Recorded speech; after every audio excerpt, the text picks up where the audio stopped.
President Biden has a solution to America's gas price crisis. Blame everyone but himself. After ordering the release of 1 million barrels of oil per day from the strategic reserve, the president obsessing over Putin. Putin's war is imposing a cost on America and our allies and democracies around the world. The start of this year, gas was about $3.30 a gallon. Today, it's about averaging $4.20, $4.22. It's higher in many states. And the reason for that is because of Putin's war. I'm going to continue to use every tool at my disposal to protect you from Putin's price hike. It's not time for politics. And when he wasn't pushing his Putin price hike talking point, the president was busy demonizing American oil companies. But some companies have been pretty blunt. They don't want to increase supply because Putin's price hike means higher profits. This is the time, not the time to sit on record profits. It's time to step up for the good of your country, the good of the world, to invest in immediate production that we need to respond to Vladimir Putin. But there's a huge problem for Biden. Americans know exactly who to blame. The majority, 38%, fault Biden, and only 6% blame Russia's invasion of Ukraine. All right, well, it seems, Greg, that the Americans really understand what's going on here, that they're very intuitive, and that Biden can push as much as he wants. But is it going to work? No, you know what? I think he assumes everybody is as forgetful as he is. We know what inflation was like before the war. It was soaring. Sure, the war didn't help it, but it was on its way up, way before Putin went into Ukraine. But the thing that ticks me off about this is the constant refrain of the Putin price hike means that the White House is more concerned and spends more time with creating handy slogans than actually handling the problem of inflation. The nature of inflation doesn't really affect them because it's not a problem when you're in power or you're wealthy. But the messaging is, and we talked about this yesterday, was Yamiki Alcindor. Yes. Thank you very much. Said it's a messaging problem, right? That's all it is.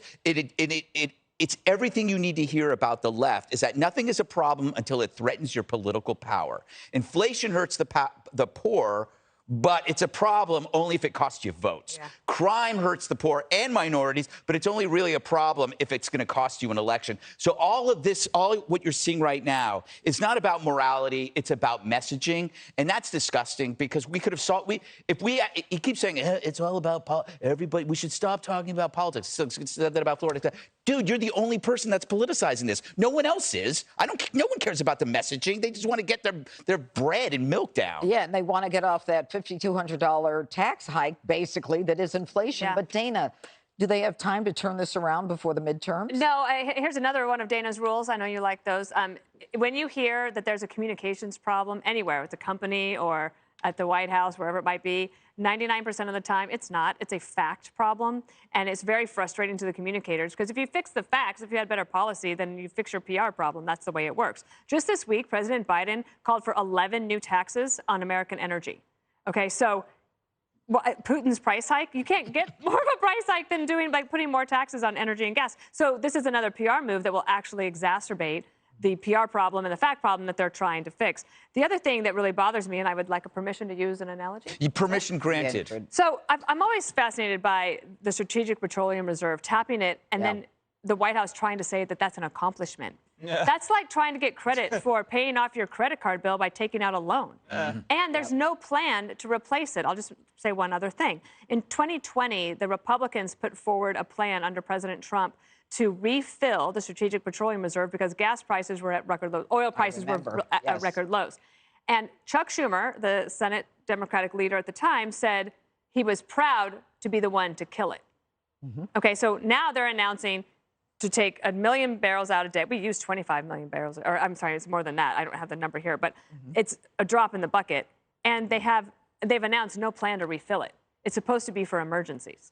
Well, you know, with regard to that, Jesse, I mean, they're talking about releasing 1 million barrels a day, which apparently is 1.3 million barrels below where we were when Trump was in office. And in November, when we tapped the reserve, and then again in March when we tapped the reserve, gas prices went down for a minute, and then they flew up again. What good does it do? Here's how dumb Chuck Schumer is. When Trump wanted to restock the reserves, oil was at $24 a barrel. Right.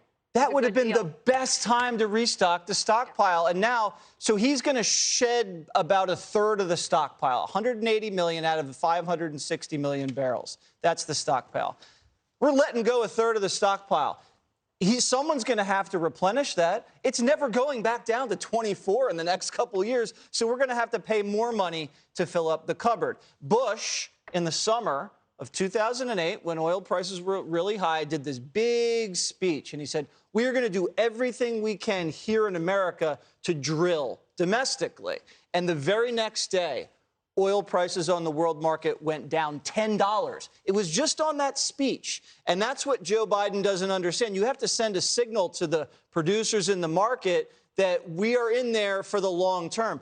Biden's signal to oil and gas is we're putting you out of business. And that's really bad for business. Here's how stupid Joe Biden is, now that we're on to that subject.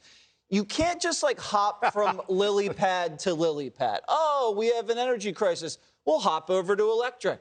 There's 1% of the cars on the road that are electric vehicles. Only 12% of our energy consumption is renewable. It's not that easy. You can just flip it over like that. So he needs to figure this out because, as you pointed out earlier in your question, this is a $5,000 a year tax hike on the American people, not just the rich. You're making minimum wage. You're getting hit with a $5,000 a year tax hike from Joe Biden. Okay, and you know, Geraldo, one of the problems is, did I miss you? Yeah, I kind of missed you, but I'm glad you're back. Thank you. I'm sure the viewers are glad you're back too. All right, let's talk about the leased lands that they have. Right. Joe Biden is now talking about penalizing people who have leases on some of the oil reserves, right? Because he says if they don't drill for oil, we're going to punish them. Use it or lose it. What's wrong with that? What's wrong with it is some of them don't have roads to get to the lease. So you build the road. Why'd you get the lease? Because then let someone else have the lease. When Joe Biden ran for office, he said he wanted to destroy the oil and gas industry. So they've got to get permits. Well, they've got to make sure there's oil under the lease. I concede that this is the very worst time for Democrats to go to their climate advocates and cut down on the production of hydrocarbons. I think it was one of those timing is everything in life and in politics. So I think that I concede that. And also, I have a rule that the higher the price of gas, the lower the popularity of the president. There's an inverse relationship.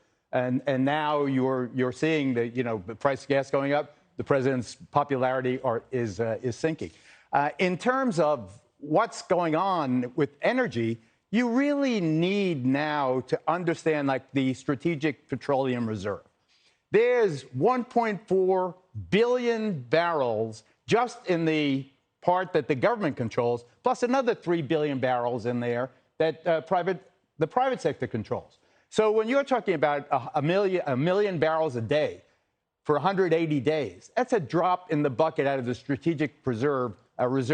What they're trying to do is to spook the oil traders so they stop speculating, because it's their speculation, I maintain, even though the oil industry gets a free ride at this table very often.